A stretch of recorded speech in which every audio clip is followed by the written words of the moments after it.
नमस्कार, आप देख रहे हैं news in India. News in India में आपका स्वागत है। आइए नजर डालते हैं आज की कुछ खास खबरों पर। इटावा जिले में एक पिता को अपनी नाबालिग बेटी के साथ छेड़खानी का विरोध करना भारी पड़ गया।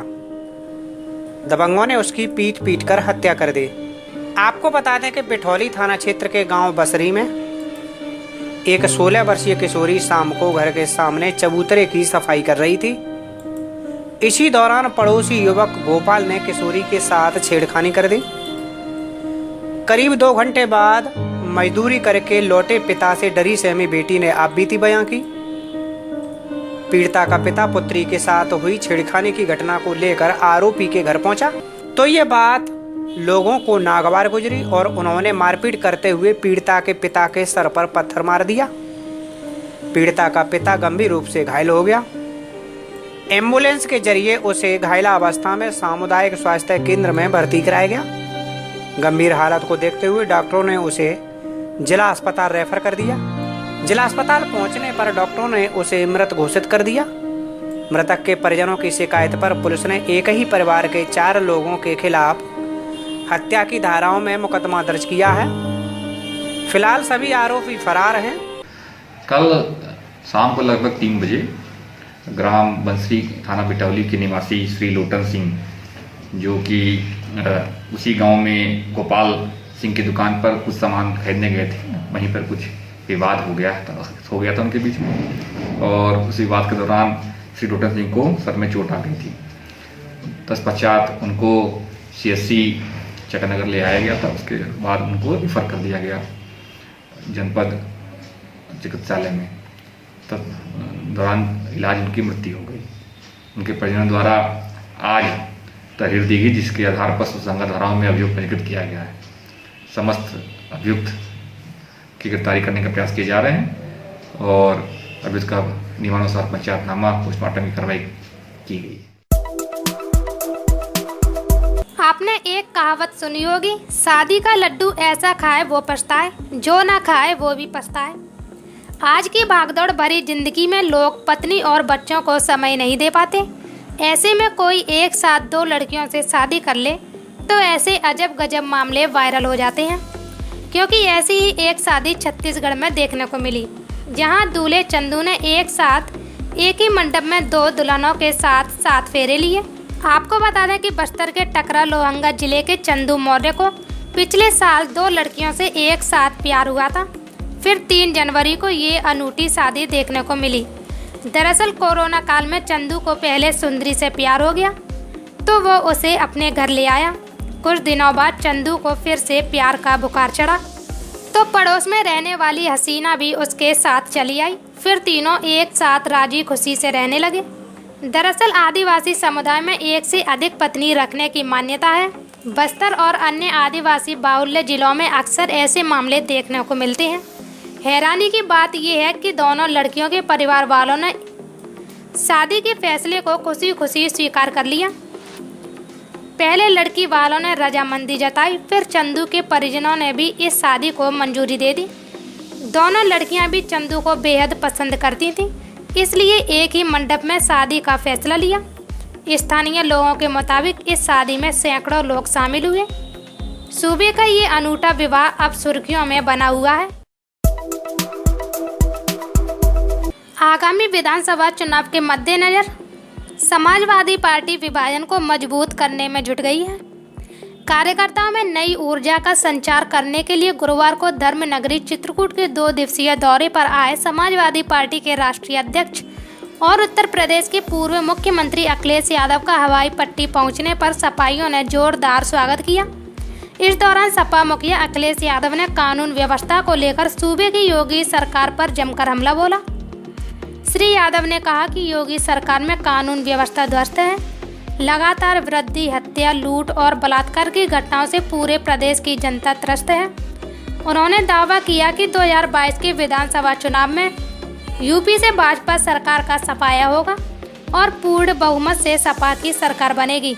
इस दौरान पत्रकारों से बातचीत करते हुए सपा मुखिया अखिलेश यादव ने दावा किया कि 2022 में होने वाले उत्तर प्रदेश विधानसभा चुनाव में समाजवादी पार्टी की सरकार बनेगी। उन्होंने कहा कि किसान विरोधी भाजपा सरकार को सड़क पर ले आएंगे। श्री यादव ने कहा कि भाजपा सरकार का कृषि बिल को किसानों का डेथ वारंट है। यह विधेयक केवल पूंजीपतियों को लाभ पहुंचाने वाला है। भाजपा सरकार लगातार किसानों का तिरस्कार कर रही है। सपा मुखिया ने कहा कि किसानों के हितों की अनदेखी करने वाला जो कृषि विधेयक भारत सरकार लाई है, उससे किसान अपनी जमीन का मालिक न रहकर मजदूर हो जाएगा। कृषि उत्पादन मंडी की समाप्ति और विधेयक में न्यूनतम समर्थन मूल्य मिलना सुनिश्चित न होने से किसान अब अपनी फसल औने पौने दामों पर बेचने के लिए मजबूर होंगे। इसके अलावा श्री यादव ने कहा कि इतना झूठ और भ्रष्टाचार किसी सरकार में नहीं रहा है और भाजपा सरकार किसी के साथ कुछ भी कर सकती है। पूर्व मुख्यमंत्री ने कहा कि समाजवादी पार्टी किसानों के आंदोलन में पूरी तरह से उनके साथ है। कहा कि भाजपा सरकार ने सबसे ज़्यादा झूठे मुकदमे समाजवादी पार्टी के नेताओं पर लगाए हैं। उन्होंने कहा कि आगामी विधानसभा का चुनाव सपा अपने दम पर लड़ेगी। यादव ने आरोप लगाया कि भाजपा सरकार की गलत नीतियों और फैसलों से देश की अर्थव्यवस्था बर्बाद हो गई है। सपा मुखिया ने बदायूं कांड को लेकर भाजपा सरकार पर जमकर हमला बोला। उन्होंने कहा कि मंदिर जैसी पवित्र जगह पर मां बेटी के साथ हुई दुष्कर्म की जघन्य वारदात ने देश को शर्मसार किया है। पूरे प्रदेश में महिलाएं सुरक्षित नहीं हैं। उन्होंने कहा कि सपा शासन काल की योजनाओं को बीजेपी अपना गिनाकर जनता को गुमराह करने का काम कर रही है। उन्होंने कहा कि 4 साल में योगी सरकार की कोई ऐसी बड़ी उपलब्धि नहीं रह गई जिसे गिनाया जा सके। चित्रकूट में भी जो विकास कार्य सपा शासन काल में हुआ था, योगी सरकार उनका रंग बदलकर अपना गिना रही है। समाजवादी पार्टी ने कहा है कि अकेले चुनाव लड़ेगी, लेकिन छोटे दलों के साथ गुंजाइश रखी। चाचा आप मिल लो उनसे। नहीं, वो आ रहे हैं आपके साथ आ रहे हैं। अखिलेश भैया, यूपी सरकार की महिला मिशन शक्ति चल रही है और इस दौरान हाथरस के बाद बदायूं कांड आ गया। देखिए, भारतीय जनता पार्टी धोखे के अलावा, झूठ के अलावा क्या कर रही? आप बता रहे हो बेटियों के लिए मिशन, महिलाओं के लिए सुरक्षा के लिए मिशन चल रहा है। कल ही मुख्यमंत्री जी ने, बीजेपी के नेताओं ने पता नहीं किसान के लिए कौन सा मिशन शुरू किया। और आप चित्रकूट के लोग जानते होंगे, यहाँ पर किसान एक कार्यक्रम हुआ था, क्या बच्चों को नहीं बैठा दिया उसमें? जी, क्या बच्चे बैठ करके किसानी सीखें, खेती सीखें? और हम समाजवादियों पे कहते हैं कि ये किसान नहीं है। यहाँ जितने लोग खड़े हैं सबके पास खेत हैं, हम पे खेत हैं। 400 बीघे से ज़्यादा खेती होती है हमारे पूरे परिवार की। बताओ, धान की कीमत जब हमें नहीं मिल सकती तो ये किसको दे देंगे? क्या गोरखपुर में लूट नहीं हो गई धान की? क्या महाराजगंज में लूट नहीं हो गई? क्या देवरिया में लूट नहीं हो गई? बलिया में नहीं लूट हो गई? गाजीपुर में नहीं लूट हो गई? पूरे उत्तर प्रदेश में धान लूट लिया गया। किसान का पूरा भुगतान हो गया। आप लोग अखबार में यही पढ़ते हैं कि 1 लाख से ज़्यादा हमने किसानों का गन्ने का भुगतान कर दिया और पहले से ज़्यादा किया है। ये भी कहा जाता है कि कई स्टेट के बजट हैं, उनसे ज़्यादा हमने भुगतान कर दिया। लेकिन क्यों भारतीय जनता पार्टी नहीं बताती है कि 10,000 करोड़ अभी भी किसानों का गन्ने का पैसा बकाया है? नौकरियों का सवाल, बताओ नौकरी कहाँ है? मुख्यमंत्री जी कह रहे नौकरी दे दी, लाखों दे दी, करोड़ों दे दी। आप उनका स्टेटमेंट पढ़िए। अभी तक अगर उनका हिसाब किताब लगाओगे तो कम से कम 2 करोड़ लोगों को रोजगार नौकरी दे चुके हैं। हमें बताएं चित्रकूट में कितने लोगों को नौकरी दे दी उन्होंने? उत्तर प्रदेश के चर्चित विकास दुबे केस में 6 महीने से फरार चल रहे इनामी बदमाश विपुल दुबे को पुलिस ने 6 महीने के बाद कानपुर के सजाती क्षेत्र से दर दबोचा। सातिर घटना के बाद से ही फरार चल रहा था। विपुल की गिरफ्तारी पर आईजी ने 50,000 का इनाम घोषित किया था। क्राइम ब्रांच एसटीएफ की टीमें विपुल से पूछताछ कर रही हैं। बता दें कि 2 जुलाई 2020 की रात बिकरू गांव में कुख्यात अपराधी विकास दुबे ने अपने साथियों के साथ मिलकर सीओ देवेंद्र मिश्रा समेत 8 पुलिसकर्मियों की हत्या कर दी थी। बाद में पुलिस ने विकास दुबे समेत 8 को मुठभेड़ में मार गिराया था। घटना के बाद से ही विपुल दुबे फरार था। पुलिस टीमें लगातार दबिश दे रही थी, लेकिन कुछ पता नहीं चल पा रहा था। देर रात सजाती पुलिस ने मुखबिर की सूचना पर उसे धर दबोचा। उसके पास से 1 तमंचा और 2 कारतूस बरामद हुए हैं। घटना के बाद से अब तक पुलिस ने 36 लोगों को गिरफ्तार किया और 6 का एनकाउंटर करके चार्जशीट दाखिल कर दी थी। विपुल पर घटना की साजिश और विकास दुबे के साथ अपराध में शामिल होने का आरोप है। सीओ घाटमपुर रवि कुमार सिंह ने बताया कि बिकरू कांड के एक आरोपी को हिरासत में लेकर पूछताछ की जा रही है। पुलिस ने विपुल को सजाती से गिरफ्तार करने का दावा किया है। उसके पास तमंचा, कारतूस के अलावा कोई बरामदगी की बात सामने नहीं आई है। पूछताछ में पता चला कि उसने मोबाइल का इस्तेमाल ही बंद कर दिया था। मोबाइल का इस्तेमाल बंद कर देने से सर्विलांस पर भी उसकी कोई लोकेशन पकड़ में नहीं आ रही थी। इस नाते उसे गिरफ्तार नहीं किया जा सका। सूत्रों की माने तो दीपावली के दौरान विपुल गांव आया था और तब उसकी लोकेशन कानपुर देहात में मिली थी। एसटीएफ के पहुंचने से पहले ही वह फरार हो गया। तब से उसका पता नहीं लग रहा था। पिछले दिनों पुलिस ने विपुल के खिलाफ इनाम की राशि बढ़वाने की संस्तुति की थी, जिस पर आईजी रेंज मोहित अग्रवाल ने इनाम की राशि बढ़ाकर 50,000 रुपये कर दी। आईजी ने बताया कि आरोपित को पकड़ने के लिए 3 टीमें लगी थी। देखिए, बिकरू कांड में एक अभियुक्त वांछित चल रहा था। सारे अभियुक्तों की गिरफ्तारी की जा चुकी थी। बितुल दुबे नाम का अभियुक्त पिछले 4 महीने से लगातार फरार चल रहा था। इसकी गिरफ्तारी के ऊपर 50,000 रुपये का रिवार्ड घोषित किया गया था। पुलिस की कई टीमें लगातार इसकी छापेमारी करके इसको गिरफ्तार करने का प्रयास कर रही थी। आज सुबह इसमें सफलता प्राप्त हुई है और इस अभियुक्त को गिरफ्तार कर लिया गया है। अब इसको जेल भेज करके अतिशीघ्र इसके विरुद्ध चार्जशीट कोर्ट में दाखिल की जाए। मथुरा जिले में सड़क हादसे में बड़े भाई की मौत के सदमे में छोटा भाई ने आत्महत्या कर ली। सूचना पाकर पहुंची पुलिस ने शव को पोस्टमार्टम के लिए भेज दिया। दोनों भाई मजदूरी करके अपना परिवार पाल रहे थे। उनकी मौत के बाद परिवार में कोहराम मच गया। आपको बता दें कि शहर कोतवाली के मोहल्ला रानी खेत अंबाकार निवासी मनोज चौहान की रोडवेज बस की चपेट में आने से मौत हो गई थी। घटना की जानकारी मिलने पर छोटा भाई सुभाष अपने ससुराल टप्पल अलीगढ़ से लौट आया। बड़े भाई की मौत से सदमे में आया सुभाष परिजनों से सोने की बात कहकर कमरे में चला गया। सुबह कमरे से बाहर नहीं आने पर परिजनों ने उसे आवाज दी, लेकिन कोई जवाब नहीं आया। इस पर परिजनों ने जाकर देखा तो सुभाष का शव साड़ी के फंदे पर पंखे से लटका था। सूचना पाकर पहुंची कोतवाली पुलिस ने शव को पंखे से उतारकर पोस्टमार्टम के लिए भेज दिया। सुभाष के चचेरे भाई हरीश ने बताया कि बड़े भाई मनोज की सड़क हादसे में मौत होने के बाद सुभाष सदमे में आ गया था। बड़ा भाई मनोज गैस एजेंसी पर होकर था तो छोटा भाई सुभाष मजदूरी करता था। दोनों की आर्थिक स्थिति कमजोर थी। हालांकि दोनों भाई मेहनत करके अपने परिवार का पालन पोषण कर रहे थे। दोनों भाइयों की मौत से परिवार पर दुखों का पहाड़ टूट पड़ा। पोस्टमार्टम के बाद मनोज और सुभाष के शव गांव पहुंचते ही पूरे मोहल्ले में मातम छा गया।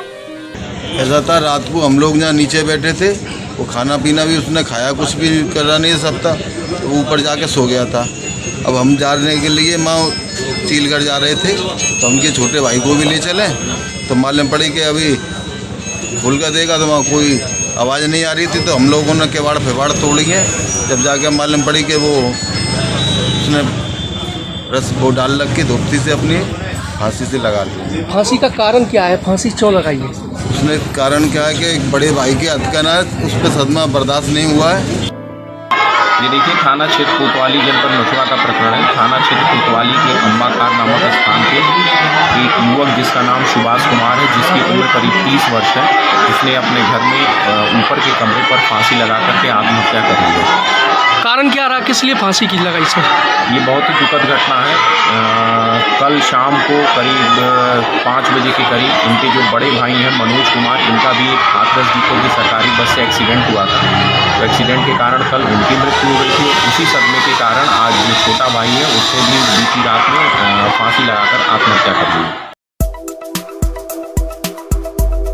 बदायूं की उगैती में सामूहिक दुष्कर्म के बाद महिला की हत्या के मामले में फरार मुख्य आरोपी 50,000 रुपए के इनामी पुजारी को बृहस्पतिवार की रात गांव वालों की मदद से पुलिस ने गिरफ्तार कर लिया। पुजारी उगैती के ही मेवली गांव में एक महिला के घर में छिपा हुआ था। रविवार की शाम को उगैती क्षेत्र की 45 वर्षीय महिला की दुष्कर्म के बाद हत्या कर दी गई थी। इस मामले में पुलिस ने 2 लोगों को गिरफ्तार कर लिया था। मुख्य आरोपी पुजारी फरार चल रहा था। उसकी तलाश में जोन की पुलिस लगी हुई थी। बदायूं पुलिस ने पूरे उगैती इलाके की नाकेबंदी कर रखी थी। बृहस्पतिवार की रात करीब 10 बजे मेवली गांव के लोगों को एक महिला के घर में किसी व्यक्ति के छिपे होने की जानकारी मिली। गांव वालों ने जब घर में जाकर महिला से पूछा तो उसने मना कर दिया। शक होने पर कुछ लोगों ने पुलिस को सूचना दी। एडीजी की स्पेशल टीम भी गांव पहुंच गई। एसएसपी बदायूं उगैती थाने की पुलिस भी वहां पहुंच गई। इसी दौरान लोग महिला के घर में घुस गए। भीड़ को देखकर पुजारी ने भागने की कोशिश की। इसी दौरान ग्रामीणों और पुलिस ने उसे पकड़ लिया और थाने ले आए। फिरोजाबाद पुलिस को एक बड़ी सफलता हाथ लगी है। मुखबिर की सूचना पर ऑटो से बिक्री के लिए ले जाई जा रही 21 पेटी देसी शराब के साथ 2 चोरों को गिरफ्तार कर लिया। पकड़ी गई शराब की कीमत लगभग 90,000 रुपये बताई जा रही है। आपको बता दें कि फिरोजाबाद के थाना टूंडला पुलिस की गिरफ्त में खड़े दोनों युवकों के नाम दिलीप और विकास यादव है। इन्होंने 2 दिन पहले टूंडला क्षेत्र के बसई रोड पर देसी शराब के ठेके से 24 पेटी शराब चोरी की थी। आरोपियों ने 3 पेटियों को 2,500 रुपये में बेच दिया था। बाकी बची शराब की 21 पेटियों को एक ऑटो में रखकर एटा रोड पर पचोखरा की ओर जा रहे थे। तभी पुलिस की चेकिंग को देख आरोपी ऑटो दूसरी ओर ले जाने लगे। पुलिस ने शक के आधार पर ऑटो को रोक लिया। ऑटो में रखी 21 शराब की पेटियों के साथ दिलीप और विकास यादव को पकड़कर थाने ले आए। पुलिस ने बताया कि दिलीप एक सातिर किस्म का अपराधी है, जिस पर करीब 10 मुकदमे दर्ज हैं। पकड़ी गई शराब की कीमत 90,000 रुपये के लगभग बताई जा रही है। फिलहाल पुलिस ने पकड़े गए दोनों आरोपियों को जेल भेज दिया है। आपकी जानकारी में लाना चाहूँगा कि थाना क्षेत्र टूंडला में बसई रोड पर एक ठेके से शराब चोरी हो गई थी, जिससे मुकदमा पंजीकृत था। 24 पेटी शराब चोरी होने के संदर्भ में मुकदमा पंजीकृत था। इससे संबंधित 2 अभियुक्त आज गिरफ्तार किए गए हैं। उनकी निशानदेही से 21 पेटी शराब बरामद हो गई है और उनको न्यायिक अभिरक्षा में भेजा जा रहा है। कीमत इस शराब की 90,000 रुपये है और ये टेट्रा पैक शराब कनेक्ट हुई है। जो वहाँ से चोरी हुई है शराब, वही सील इस पर पाई गई है। इन अभियुक्तों का काफ़ी लंबा आपराधिक इतिहास है, जो आपको अभी इस नोट में दिया जा रहा है। मिर्जापुर में ऊर्जा राज्य मंत्री रमाशंकर पटेल के कार्यक्रम के दौरान लोग उस समय हैरान हो गए जब एक किसान हाथों में बिजली का मीटर लेकर ऊर्जा मंत्री रमाशंकर पटेल के पास पहुंचा। इस दौरान किसान ने बिजली विभाग के खिलाफ राज्य मंत्री से शिकायत की। किसान ने आरोप लगाया कि बिजली विभाग ने उसके घर पर बिजली का मीटर तो लगा दिया है, लेकिन अभी तक उसके यहाँ बिजली नहीं आई है। किसान का कहना है कि उसके घर बिना बिजली के ही बिजली विभाग की तरफ से बिल भेजा जा रहा है। इसके लिए किसान ने कई बार अधिकारियों से न्याय की गुहार लगाई, लेकिन उसकी शिकायत पर कोई ध्यान नहीं दिया गया है। इसलिए घूम रहे हैं कि हमारे यहाँ मतलब मीटर मिल गया है। उसके बाद हम लोग बहुत दौड़े, एक बार डीएम के यहाँ भी गए। डीएम साहब ने एक्सीएन को बोले कि मीटर आपको बांटने के लिए मिला है कि लगाने के लिए, तो एक्सीएन साहब बोले नहीं, लगाने के लिए।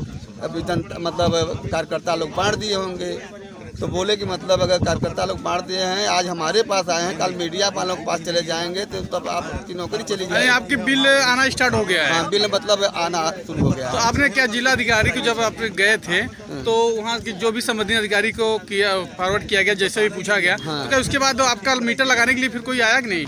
सूरज एक आए थे, तो हम लोग बोले कि मतलब पहले लाइन आई नहीं, मीटर लगा के चले जाएंगे तो मीटर से तो लाइन चलेगा कि नहीं, पहले आप लाइन की व्यवस्था करिए तब मीटर लगाइए।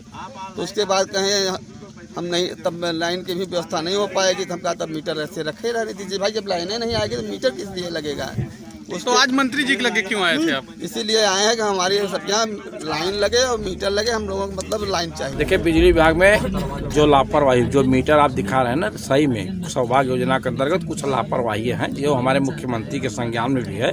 हम इस पे कड़ी कार्रवाई करें। ऐसे जहाँ भी प्रकरण आ रहा है, आप जिले के राज्य मंत्री हैं और इस तरीके से है नहीं, देखिए काम होता है, लापरवाही होती है, अधिकारी के खिलाफ कार्रवाई होता है, इसमें भी अधिकारी के खिलाफ कार्रवाई। ऐसे कई गाँव में है इस तरीके की समस्याएं, जो भी होगा, जहाँ दोषी होगा उसके खिलाफ कार्रवाई होगी।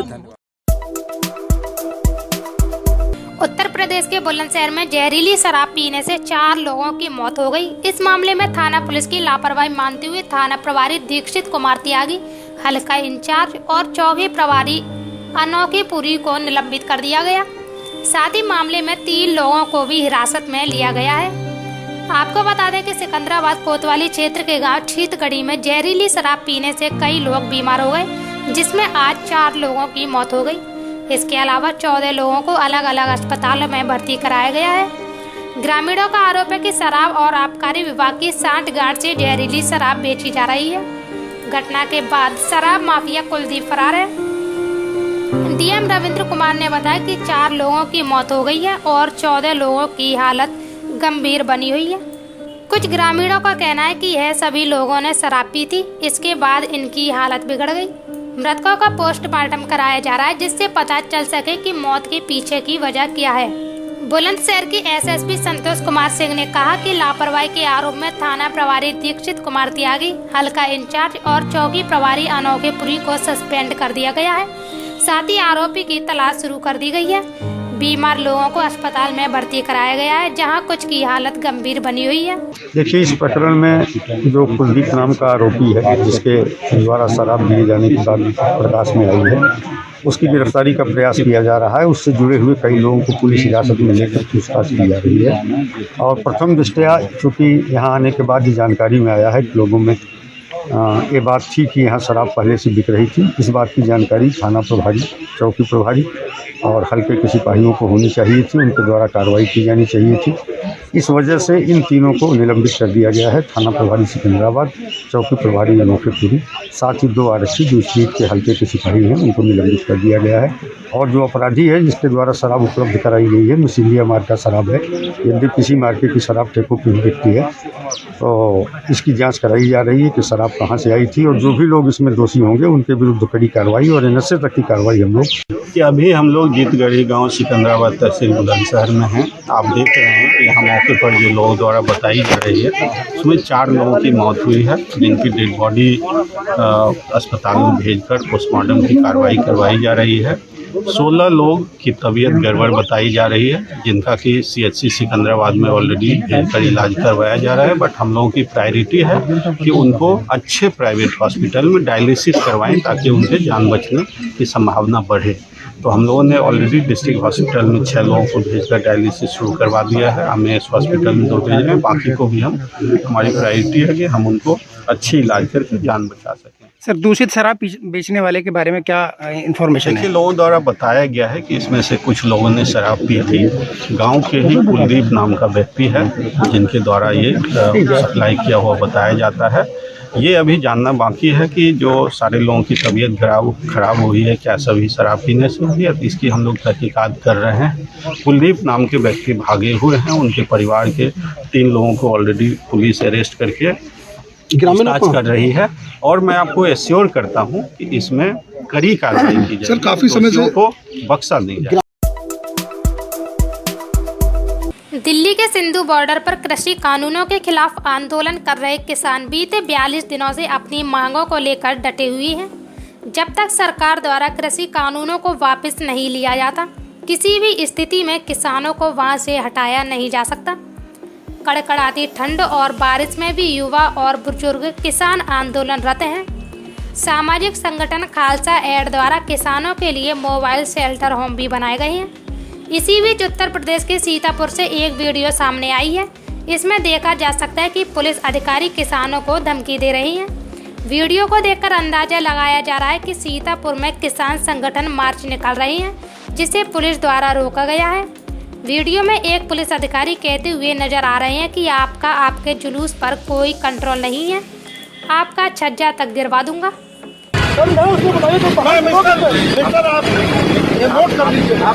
आपका जब नियंत्रण नहीं है तो आप कैसे लेके जो नियंत्रण में कोई नियंत्रण नहीं